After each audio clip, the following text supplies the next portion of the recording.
भगवत गीता से अगर पूछोगे कि परम ईश्वर कौन है तो जवाब मिलेगा श्री कृष्ण ही परम ईश्वर हैं। पर वहाँ आपको संत सूरदास और मीराबाई जैसे महान संत मिलेंगे जिन्होंने श्री कृष्ण भक्ति में उस महान तत्व को प्राप्त कर लिया। आप शिव पुराण से पूछोगे कि महान तत्व कौन है तो जवाब मिलेगा शिव ही परम तत्व है। और वहाँ आपको ऋषि मार्कंडेय जैसे महान ऋषि और योगी मिलेंगे जो कि परम शिव भक्त हैं। कुरान कहती है कि खुदा सबसे बड़ा है। और वहाँ आपको फरीद जी जैसे महान सूफी संत मिलेंगे और जहाँ उन्होंने अल्लाह अल्लाह की धुन से परम तत्व को प्राप्त कर लिया है। और गुरबानी भी आपको एक ओंकारवा उपदेश देती है। तो सवाल यहाँ पर यह है, इनमें से सही कौन है और गलत कौन है? पर जवाब यहाँ पर ये है, सही तो यहाँ पर सब है पर गलत वो इंसान है जो इनमें से एक पथ पर चलते हुए बाकियों का अनादर करता है और अपमान करता है। इसीलिए कबीर जी ने कहा था, कबीरा कुआं एक है, यानी कि जो परमात्मा है वो एक विशाल कुएं की तरह है और पानी भरे अनेक, यानी हम और आप उस ईश्वर को अलग अलग नामों से पुकारते हैं। लेकिन आगे कबीर जी कहते हैं कि भांडे में ही भेद है, पानी सब में एक। मतलब जो भांडा है यानी कि हम, भेद तो यहीं पर है, क्योंकि आप इंसान को तो अलग कर सकते हो लेकिन भगवान को कभी बांटा नहीं जा सकता। अब प्याला चाहे सोने का हो या पीतल का, उसके अंदर जो पानी है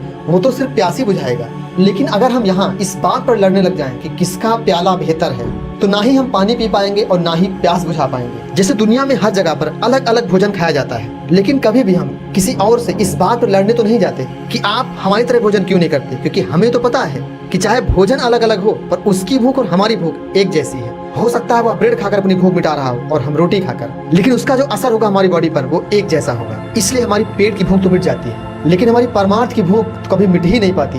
हम लड़ने में इतना बिजी हैं कि खाने की यानी कि उस भक्ति को अनुभव करने की फिक्र ही नहीं।